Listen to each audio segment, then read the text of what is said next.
Welcome to the Hustling Artist podcast. I'm your host, Misha Austin, here today with Joshua Montcalm, screenwriter from Atlanta, Georgia. When it comes to artists who hustle, Josh had written 18 feature screenplays before he co-wrote a movie called Cicada 3301, directed by Alan Ritchson, to be released this upcoming summer. We're going to drop into our conversation. I do hope you enjoy this conversation about persistence and endurance and what that can do for your career moving forward. Thank you. Hope you enjoy. You want to talk a little bit about what's going on in your life right now? Yeah, I've got my first feature film is being produced right now in Toronto, finally. So, so that's what I've been working at for most of my adult life, and so it's happening. Nice. Can you tell us the name of the film? Yeah, it's called Cicada 3301. And it's also called, I think they're calling it N-Star Emergence. Mm-hmm. And that's about this actual internet phenomenon where no one really knows who it is. Some secret society puts out these incredibly hard clues, and only like super smart people can decipher it. And when they do, they end up missing. And then there's all these ideas about what they might be, or this or that. And the movie is just like what do you call it? It's like a adventure comedy kind of thing. It's not it's a fun movie. Okay. So how do we get to this feature film being made from the beginning? Can we talk about how you first got into screenwriting? Yeah, absolutely. I had, I don't know. I just started one day. I was doing landscaping for years. Mm-hmm. And I don't know, I always wanted to write. I always wrote, I kept journals and I wrote. And I had friends who wrote, and I had a friend of mine who was a novelist, and he always liked what I wrote and encouraged me. And I don't know, I was just at a dry spot in my life where I was like, I needed something, a new direction creatively. Sure. And I always loved movies, and I started writing this story, and everything started coming to me, and I was, I don't know, it changed a lot in my life, just writing this thing. I think writing, you create these characters and these problems that reflect your own problems, mm-hmm. and you figure your way through them, and scenes and scenarios, everything started talking to me in my head to where it was, I don't know, it was this talent that I never really knew was there until I started doing it. And then I was really surprised that the thing just took on a life of its own. Everything just started writing itself. Now, when you were in high school, did you have a propensity for writing, or were you just really great at it? Or is this just something that kind of out of the blue, you really got interested in being able to create these characters in these worlds, and you just kind of got into that in that way? Well, it's kind of funny. In high school, I used to make these little kung fu movies with my buddies. Yeah. And, and I would write these elaborate plots. I remember in art class, so you get done with your art, and even then, when I think back on it, I was like, it was kind of there then. I used to draw and write comic books too. Oh, wow. So since I was in middle school, I was always writing my own comic books and drawing these things. But I just never, I don't know, I was always afraid to be a writer because I was a bit of a late bloomer. Mm-hmm. I didn't really become a reader until I was, 21 mm-hmm. or 22. And then that really changed my life. Mm-hmm. When I started, voraciously reading things. So yeah, I never really felt that I could even be a writer if I wasn't a good reader first. Gotcha. But I always had that. There was always a little something there, in English classes or whatever, I did well, but yeah, I don't know. I was a late bloomer to it, and I think that's a good thing. Okay, so let's talk about the first script that you ever wrote and how you got inspired to write Yeah. a script? Well, there's a lot of themes there's a certain theme that I tend to return to. It's like family, things that I find things in that first script. I mean, I've written this one that's coming out is my 19th feature script. Wow. So my first one, I mean, everybody's first, I wouldn't even show anyone my first 5 scripts now. And there's lots in between that I wouldn't show people. Mm-hmm. Because when you start out, you think you're just really good already and you know it all. And Mm-hmm. I can tell when I watch a movie, like, all right, that was somebody's second script. Like that was some star who wrote their second script and it got made. And turns out it is. Like I can tell where people are at. Wow. Just from my own, like having to come to grips with, where I was then. But yeah, that first script, it was like an indie comedy horror kind of mashup. That's what they always do, is a lot of like mashups. But it dealt with like a guy in his 20s and his father, and like this really like strangling relationship on him, and this like ghost problems that happen in this house open him up to a new world, like socially, and propel him out. And eventually at the climax of it, he has to deal with that and break away from that. So yeah, I always like, I like a good character arc. There's nothing really out there that I'm trying to do, but yeah, I just loved it. And then that one was close to getting made actually a couple times, just for like no budget.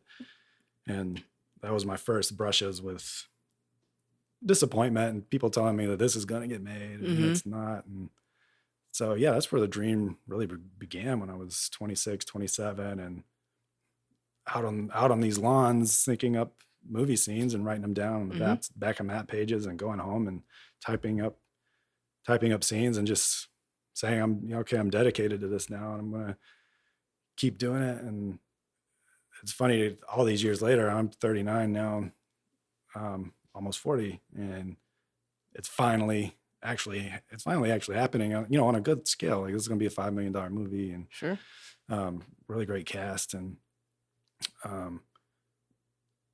yeah, so much changes over. So now this is a good time to talk, because I'm finally coming to grips that, when you start writing, when you're 27, 28, 29, even, it's like everything, like I have, like, if I don't do this, then I'm a failure, and yada, yada, yada. And I don't know, you grow, you just keep growing. And that's really the best thing about writing, period, for me, is that it's like therapy, and it's fun. There's nothing else I'd love to do. Like, even in down periods, I'm always grateful that while I'm writing, at least I'm getting up and writing. Like, there's nothing else I'd rather do. So sure. Well, that's really amazing. Now, take me into the mind of a writer, right? Yeah. And especially like a screenwriter. Yeah. And you're developing these concepts and these ideas in your head, and then what do you do next, right? So you get this script ready, and you said you had this experience with this work almost being made, right? Yeah. As a writer, I guess that's the ultimate goal, right? To get the film made. But did you ever have those moments where you're just like, I'm gonna make this one? Myself? Even if no one's gonna make it, I'm gonna see this through to fruition, just so you could see your project come to a completion.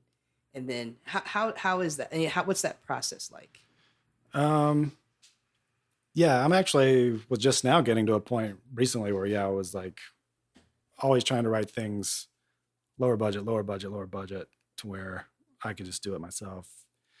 And I still don't. Well, that's still my, like, the way I like to do things. I don't think any movie should be over like $5 or $10 million. Like, these $100, $2 million movies, it seems crazy to me. To give me an example of a movie that's like a $5 million movie that we know that like I can. Oh, Get Out. Oh, really? Okay. Yeah, I believe that was exactly a $5 million budget. Really? Yeah. Okay. And they did everything. They did everything you want in a movie. And at that level too, you have the freedom to tell a unique story. Mm-hmm. So, and you also have the ability to have a big success with it. And so, yeah, I guess to circle back the beginning of your question, like what's the process? It took me a while to figure out my own process. Like I had written 5 features when I lived in Atlanta, so that were, I don't know.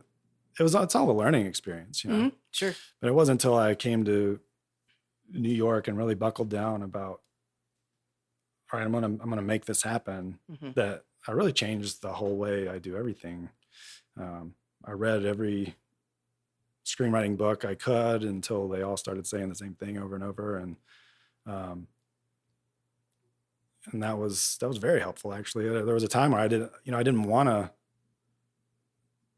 learn too much about the craft because I thought, this is an art. I've got it figured out or whatever. Mm-hmm. But then I did, and everything got better, exponentially better. And then it's like, okay, well now what do I do? Now I don't know anyone in the business. All I have is screenplays, and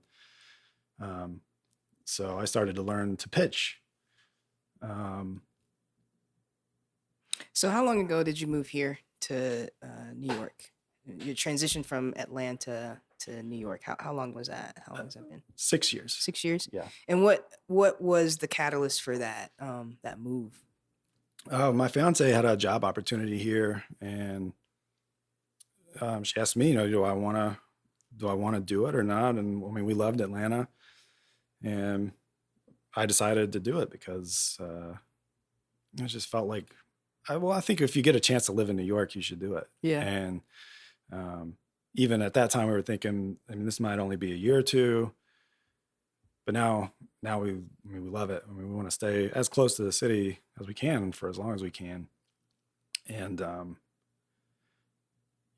so that also took away like my training wheels, because I didn't know anyone up here. I had to buckle down, and Mm-hmm. it became a job. I was writing 8 hours a day, learning all this stuff, learning how to pitch. I'll come back to that in a minute. And then my very first screenplay that I wrote here ended up winning the very first screenplay competition that I entered. And that was Gotham Screen. That was a film festival in New York City. And I was always lucky enough to get like things like that just kept me going and give me little things to build on. Mm-hmm. Because I've had a lot of little lucky breaks here and there, but the process for me was, but that screenplay also, I learned like after that, like nobody cares if you've won a competition or this and that. They just want to know, can I sell the screenplay? Is Mm-hmm. this, and that was like, I was like a creep show kind of like sci-fi movie with 3 different stories and a story going around all of it. It was really hard to pitch and like all that stuff. So it was like after that, I started to come up with ideas that I could pitch before I would write them. So that's been my process for the past several years now. And that's something a lot of people don't. That's something people don't do, but to be a professional screenwriter, to break in, you really gotta hook people quickly. Sure. And so you got to be thinking about the sale before you even get to the creative part. Yeah. Mm-hmm. So yeah, there's those things, and I'll bounce ideas off of people before I start writing them. Mm-hmm. And if they like zone out, then I know not to write that. But if I start writing something and they're telling me, what's next? I'm like, okay, I got you. Like, I'm going to write this. Yeah. And it's not the thing that I really want to write, but you have to turn it into the thing that you want to write and find something in it. But, I'll never regret doing things that way at this point in my career, because I didn't know anyone. All the producers and directors and everyone I've met is all from just pitching people these scripts. And So for us who may not know about the business of like writing and pitching and that type of thing, can you take us through possibly just the process of, I've written the script and I want to pitch it now? Who do you go to? Who do you find to like sell? And are they TV shows? Are they little, short films? Are they feature films? What are you? What's that process like? Feature films, and I have a few pilots, but that's been harder to come in from where I was. But I just look anywhere I can. I'll just scour the internet and see like this producer optioned something from somebody else, and I'll look her up on IMDb and see, okay, she's optioning a lot of scripts and they look like they're similar to what I'm into. And I just look up find her email. You can find everyone. It's hustling, that's the hustling artist part. And, right. True freelancing. Like you're finding these people, emailing them. Yep. You're selling them. You don't even know if they want to be sold to. Yeah. So yeah. Wow. That's worse than what I do. I mean, in terms of like, it's hard to do because I don't know anyone else. I try to give advice to other people. I mean, there's lots of better writers than me, but if you're not willing to do that, and that came from even too, just being in the real world. Like I worked for Scott's, and I had to cold call people to sell lawn care. Like if you can do that, yeah, like you can sell anything. That was the worst thing I've ever done. Sure. And, but that was so valuable, even that little bit of experience, and just the whole experience of having to work, 60 hours a week for years. It's like, I just brought that blue collar and that sales experience into this. I'm going to, it's a numbers game. You reach out to as many people as you can find, and it works. Okay. So you find someone, and what does it mean to option a script? That's like a rental of a script. Like, people will rent your script for a year. Okay. So that way they don't have to commit to buying the whole thing. They'll pay like 10%. And then if they can get it made, or they can, there's extensions too. Like they can usually extend the option for almost forever. So, but I'm in the Writers Guild, so I don't have to deal with that as much. Oh yeah, we're going to hit the Writers Guild. And, yeah, that's all it is. It's like a rental of a script, so they don't have to pay you the whole thing. So they'll rent the script and kind of shop it like an agent sort of for you? Sort of, yeah. Kinda? Okay. Yeah, I'm still like unclear exactly on what producers do, because some specialize in having money, some specialize in having connections. Let's see. You want the ones who specialize in having money, but yeah, it's, or both. I don't know. I mean, a good producer is invaluable. I've been learning that. So you have sort of like an agent that will shop this, and it might somebody might pick it up and say, we'll make this film and then it'll go forward, or it'll just sit there. Now, this brings up a silly question maybe. While somebody's optioning this script, yeah, and then can you send that script somewhere else, or are you obligated to keep that script with that person? Can you sell it? No, you can't. Okay. Yeah. Gotcha. That's what they're paying for, is the right to not have to hold it. Yeah. To not have anyone else take it out from under them. Gotcha. And I remember my first option was 5 years ago, and it was, it was like nothing felt better than that. I was like, oh my God, like I finally got and that project is still in development 5 years later. Wow. But it's still like, it's growing, and that turned it out to be that turned out to be a great producer. His name's Eric Fisher, and he set me in line all the way up to what's happening now. So because that guy told me he had read another one of my scripts. I had a script that placed in the Academy Nickel Fellowship, which is it's a part of the Academy Awards, like for screenwriters. And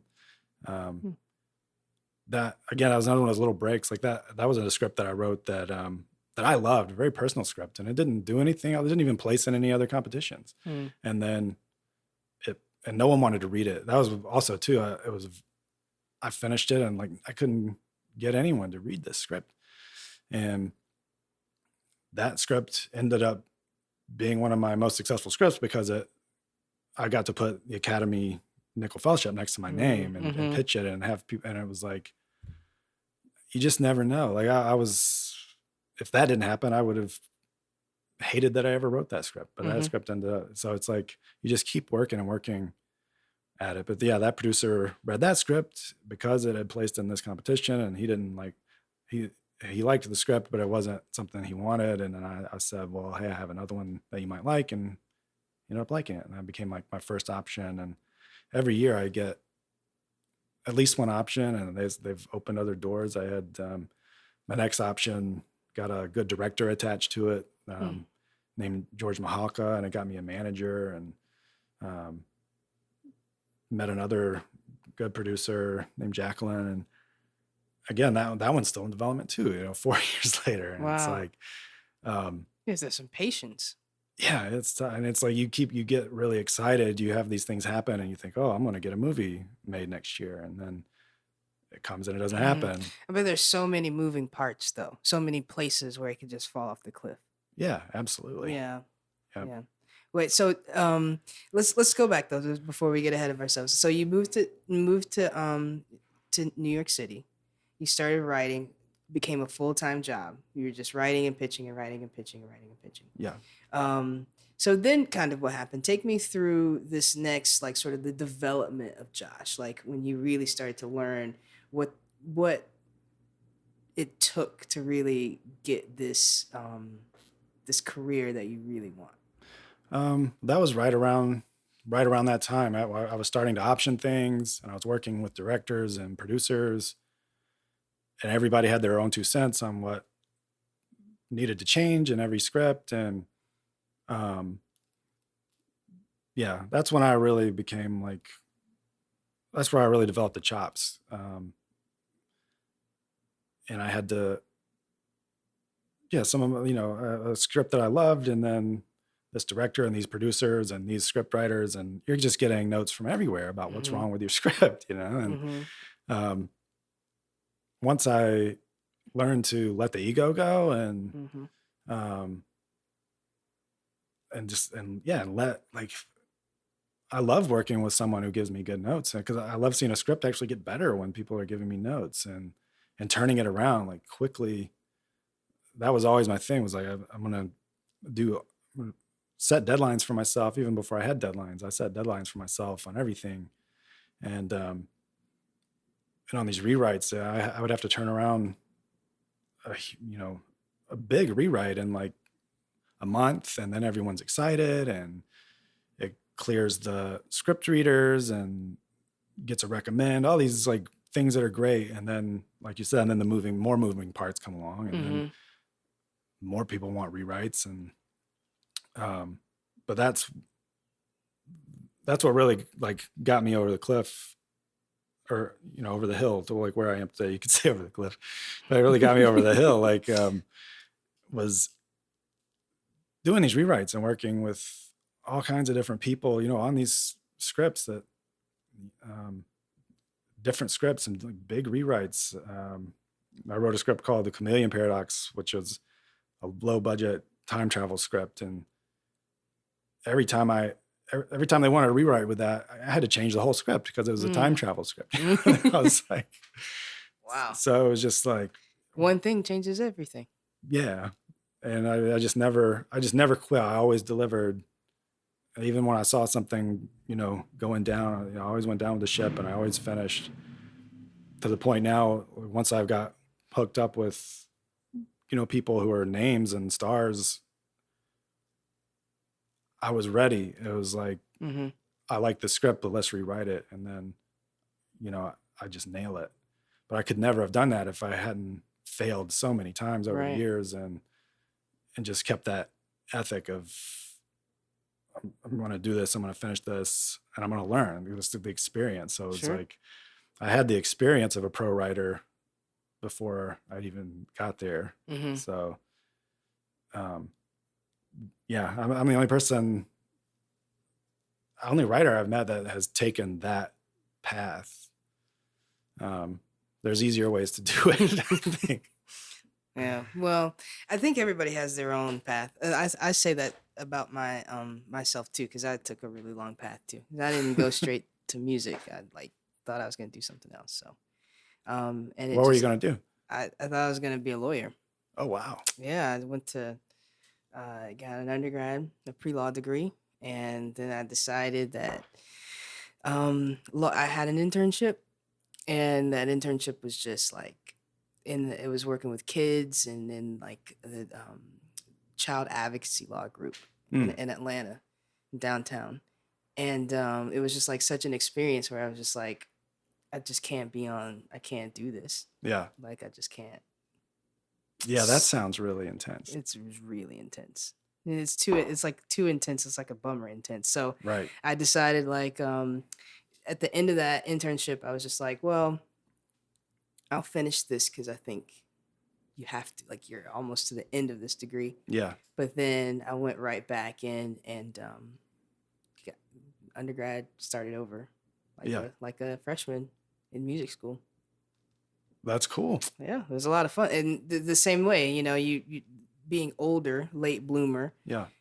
It's more like you're ready to receive that information, a little bit better than, my 18-year-old self. Yeah. Definitely.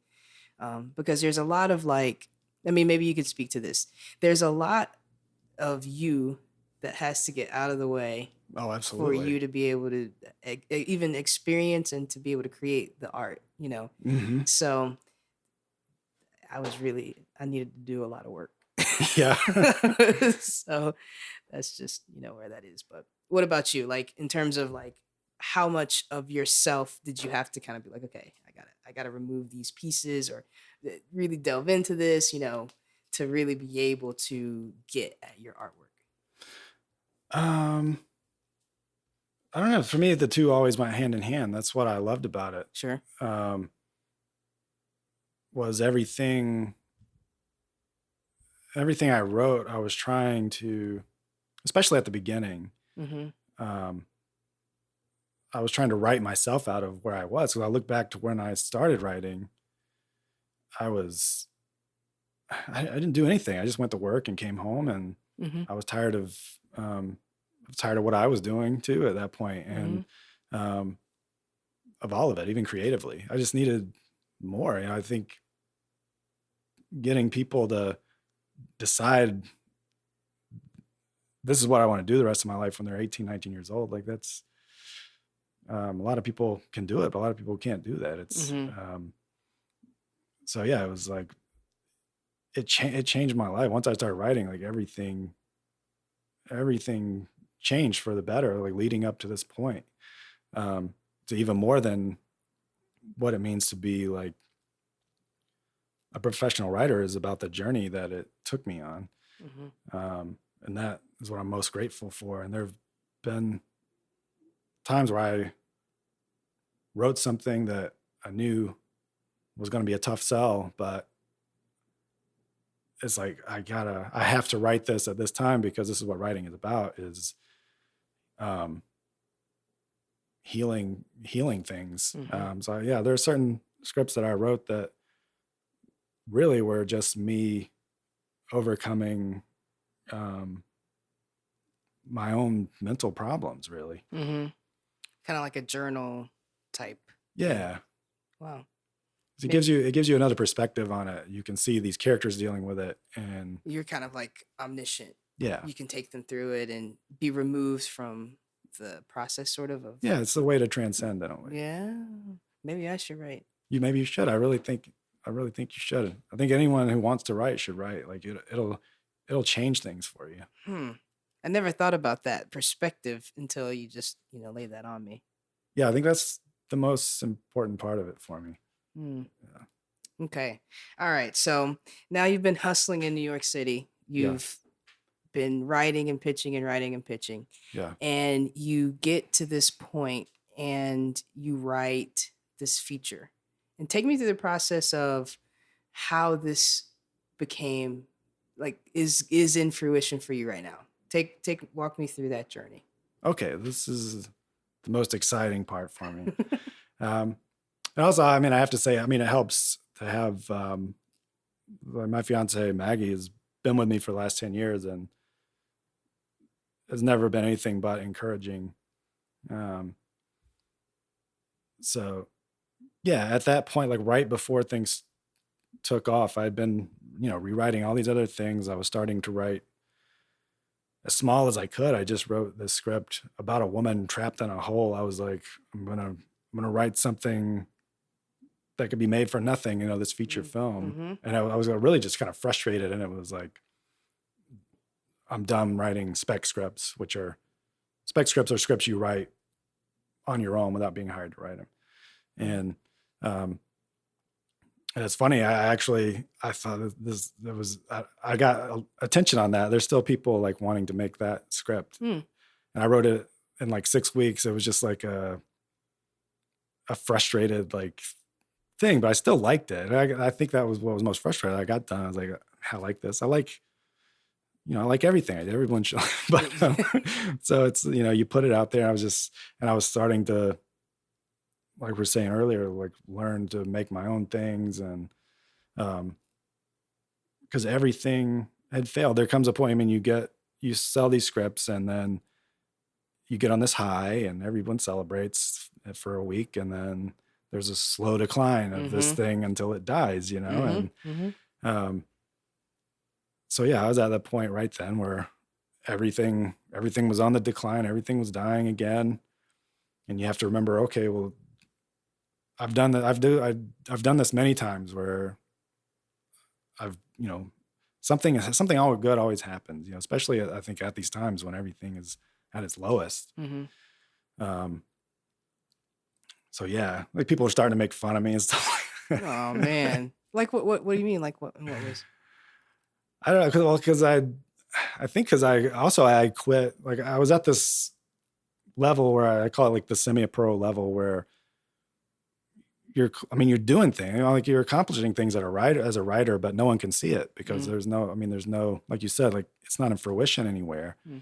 And, and you're getting older year after year and you stop telling people about like these little accomplishments. Like, I used to tell people, like, producer would call me and say, like, January Jones is reading your screenplay. Like, well, don't even tell me anymore. Like, I don't even want to know until somebody is like signed on to stuff. And then, and then somebody tells their parents and people get excited about these little things. And then a year later, they're like, what's happening with that? So,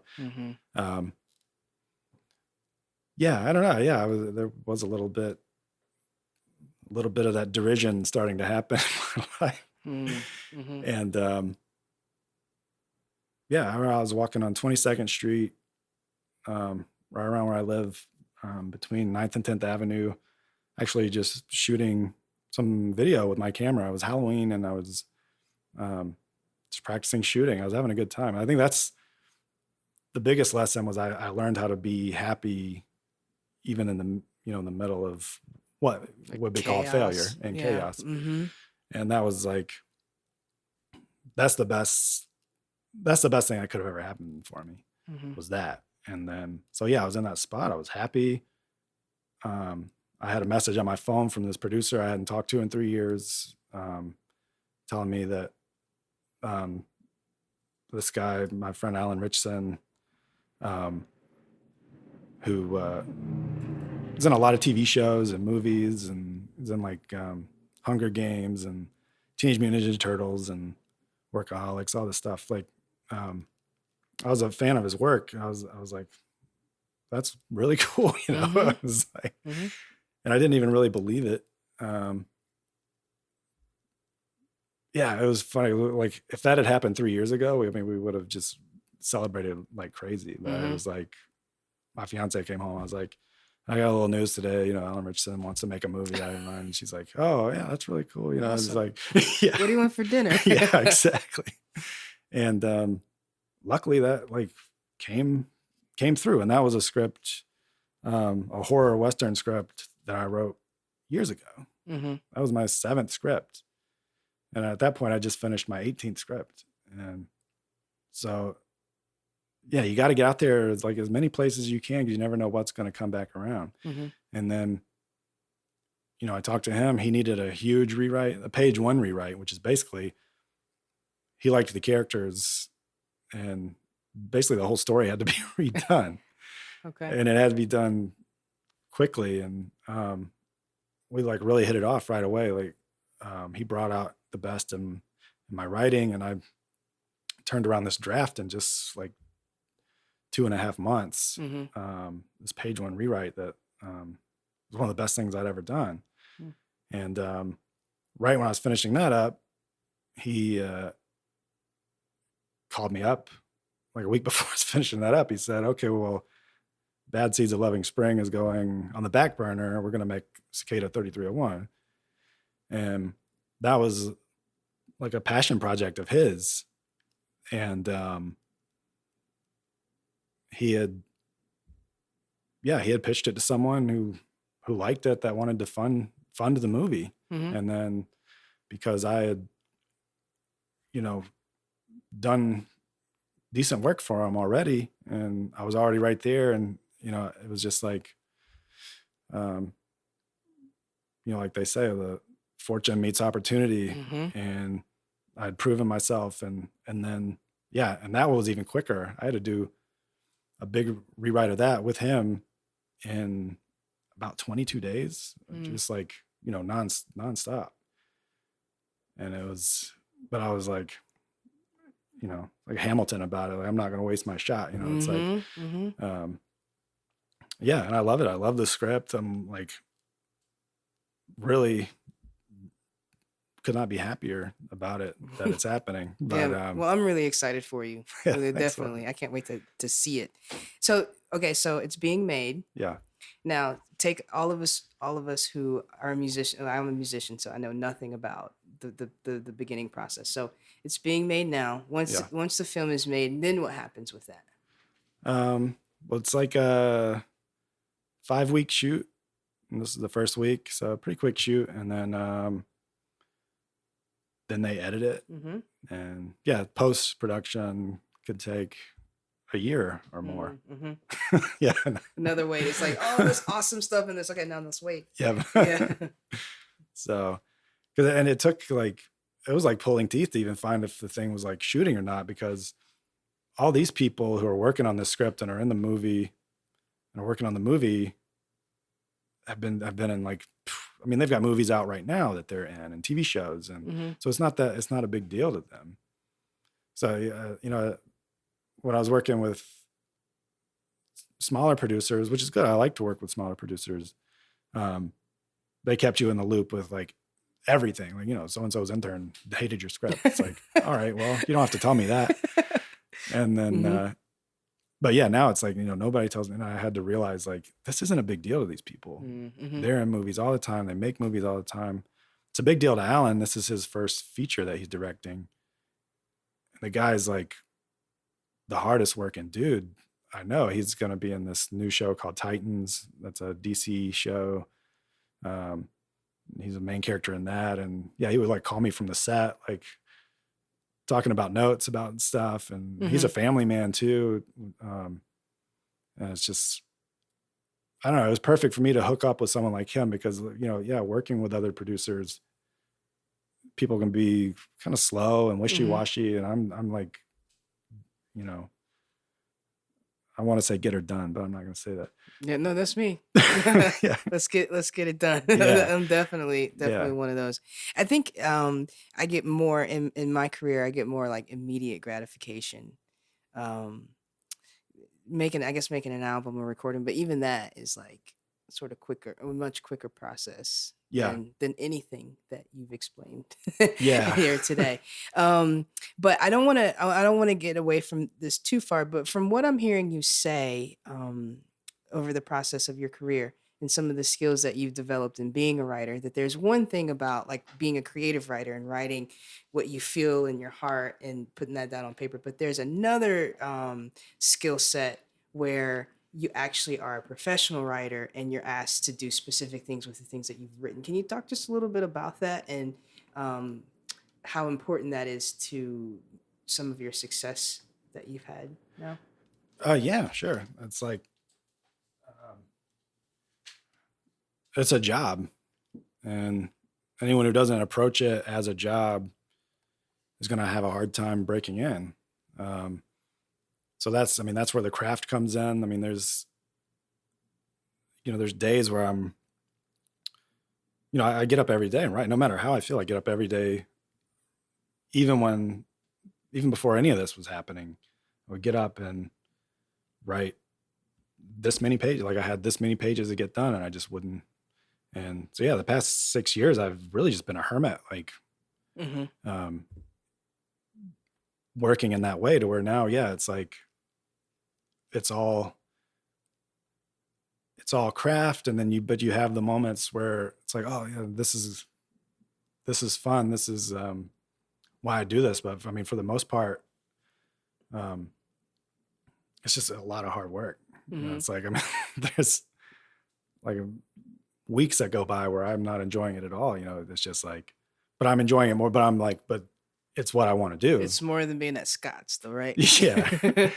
So sometimes things can be really simple when you think about your first jobs. Like a little bit simpler of a life. But even like writing quickly or doing a rewrite in 2 months or something like that. Just the skill in being able to do that and being able to produce something that somebody else wants, and with the parameter, without ego. Yeah. With just like the idea of like, let's get this made, in the way that it works for everyone, Right. So, well, that's pretty valuable to not have the ego, because that's what people always tell me. I had an ego when I first started having people tell me to rewrite things. I was a real jerk about it.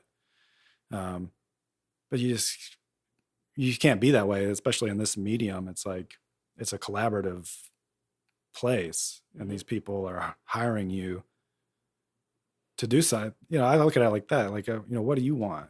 Like I'm painting your house, like what colors do you want your wall? Like, sure. Yeah. I'm not coming in here but at the same time, I mean, you make it your own, and you have to have confidence. It's like having confidence and not having an ego. And I mean, it's like the one thing you lose by not having an ego is you don't have these like big moments when things happen where you walk around blasting Eminem and like feel like you're the shit. It's but you don't need those. Like those are I don't like that. I don't like that feeling anymore. It's like, I'm just happy. I'm happy to be doing it. I'm happy to be working with people, and and it's there. I have the confidence. It's like, on these scripts, like, I'll get it, and my first thoughts, I mean, I can pretty much rewrite an entire script in a day as far as like breaking down what needs to happen and what needs to change about this character and that character. Like with these latest films I'm working on, there's a lot of that's going into the movie that I came up with like day one, and, telling, going over it with the director, and he's like, oh my God, this is great. It's just like, to me, it's just like, it's what I do, but that reminds you of like, okay, well, I can do this. Like, this is why I do this, because there's the talent and the craft and the hard work and all of it's there. And there's just, I don't know, ego just turns people off, and it, at the end of the day, there's really no use for it, I don't think. Sure. And I don't want to, I probably said this a lot anyway today. Don't want to sound ignorant, but I'm going to sound ignorant because I don't know a lot about writing. But I think I have a friend that her mother writes novels. Oh, cool. Right. And I think one of the things that is so far removed from like my perception of what writers do is that you don't really realize how much skill, even though you know how much skill is in it and you know what it would take, you don't see all of that work. You only see the end result. So like you really don't really know, you know, how much skill has gone into or work, you know, has gone into this draft of this script that you've written, you know, Oh, like absolutely. so that's eye-opening for me right now. Like definitely. So how did you get into the Writers Guild? Well, this latest movie, it's I basically had to join because of, which is good. And yeah, it's one of those things where I'd yeah, so that I look down at my Writers Guild card, you know, to remind me that I'm, you know, still a writer. You know, it's like, and it's been great. The Writers Guild is amazing. It's like it's one of the best as far as like SAG and all that. Like Writers Guild is very supportive. There's lots of. It's cool too that I live a mile and a half away from the Writers Guild. Wow. So yeah, anytime they have an event or a get together, I can walk down and hang out with other writers and pro writers and commiserate or kick it or whatever and learn. And that's really been the best part about experience because it's very lonely being a writer. I mean, you look at it now. I mean, my movie's getting made. Nobody tells me anything. I mean, I'm not even like, it's like I don't exist. Yeah. And you're gonna go up to Toronto. Yeah, I'm gonna storm the set. And, tell me what's going on. Yeah. But I knew it was gonna be. I mean, I knew it was gonna be that way. Yeah. So, you know, I know. That's just how it is, and that's, you have to be cool with that, you know. But that gives you like a place to go and meet other writers and you live so close and yeah, it gives you that opportunity. Yeah, I was starstruck when I started meeting these writers who write on shows and all this because they had a new members meeting and yeah, I was blown away. There was someone who like wrote for It's Always Sunny in Philadelphia and someone who wrote for the Americans, and they're just nice, like people new to the guild, like just like me. And I was like fawning over them. I was like, oh my God, like what's it like doing all that? And they're like, dude, you're in the guild too. Like, relax. I was like, yeah, you're right. Well, okay, so this sparks a different question that I didn't even think about. People who write for shows, yeah, like the Americans, It's Always Sunny in Philadelphia, and then people who write feature films, are those two different tracks of like career paths? Like if I can think of it like a musician, orchestral percussion versus like, let's say I want to be a pop percussionist. You know what I mean? Are those two different tracks? You can do both. I want to do both. Okay. A lot of people who come up and start writing TV shows don't write a lot of features. But usually if someone starts to get features made, their agent will find them work wherever it is where it's writing on these shows. I don't have a big agent yet, but yeah, there's lots of different paths and getting to that, getting into a writer's room. And now, are those processes different? Like are sitcoms and TV shows like more formulaic than maybe what you do, or you know, because we see the model, like the Friends model, or you know, are they have more of a formula, and then what you do has a different like path, or do they cross, or is it just like we get in the room and we think of cool stories to tell in the characters that we have to tell them with? It's similar when I'm doing a rewrite. It's similar to the TV because it's like that. You know, you're working with a director or more people and you're both like, oh yeah, that would be cool. That would be cool. And that's fun. But yeah, the TV rooms are, yeah, you have the show, everything's in service of the show. But what's cool about TV shows is they can, especially the serialized ones, is they grow and change. So it's a very creative atmosphere. So yeah, I'm looking forward to doing that, you know, just being in a writer's room and at some point. So is this your first time really collaborating with other writers, or, being around a lot of other writers? Like you said, it's like kind of like a lonely field to be in. Oh yeah. Well, at the Writers Guild, I'm not collaborating with these people. I just mean like you all get to be in the same area, the same spaces. Yeah, it is. And I was one of these things too, where I was like, it was been hard for me to make friends. It's hard for anybody in their 30s to make friends in New York. Yeah. But especially like living in Manhattan, a lot of writers are amateur writers, but they're like professionals. They're already making like a great living at some profession, and they're like just writing on the side, So I was the opposite, So I could never really get along with them, and they're also very snarky. I think people who aren't pros like really I don't know, it really kind of tear you down, and it just wasn't a good experience, like me going to these meetups or whatever. Sure. So I was like, I'm always getting pressed, like, go out and make friends, It's like, I will. It's like, I'm just not waiting, I'm working to get to this point. And so, yeah, it's like, and then when I started meeting writers, pro writers, like they're just the nicest people in the world, and they're fun. And,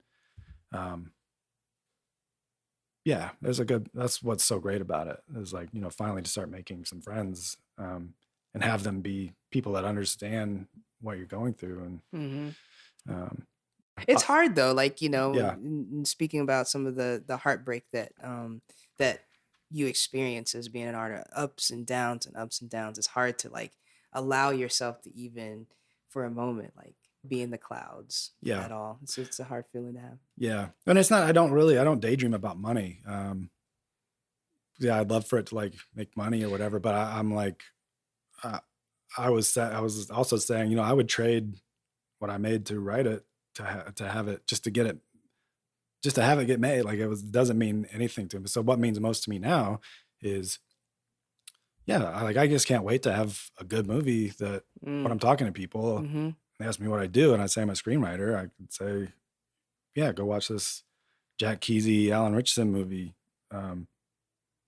It's like, that's people don't understand what that's like. No, I get it. No, that's pretty awesome. That really, really is awesome to say, in this moment, you're like, how many days? This is day 2. Well, it's supposed to start on the 3rd, but yesterday was the first official day. See, you're like sitting in day 2 of like you making your dream, and so like